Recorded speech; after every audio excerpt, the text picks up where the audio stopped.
இவன் வெறும் அம்புதா சார். இவன் அனுப்புறது இங்க நிக்கிறான் பாருங்க. இந்த தென்னரசு இவன் தான் சார். முதல்ல இவனை அரெஸ்ட் பண்ணுங்க சார். வேலை நானா உன் வீட்டுல வேலை செய்யறவன் நினைச்சியா? எம்எல்ஏடா.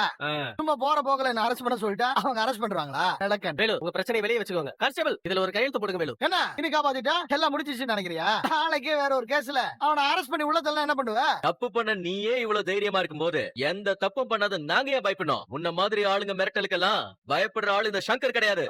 பூச்சாண்டி காட்டுற வேலையெல்லாம் வேற ஆள் கிட்ட வச்சுக்க. தென்னரசு உண்மையெல்லாம் ரொம்ப நாள் நான் பொறுத்துக்கிட்டு இருக்க மாட்டேன்.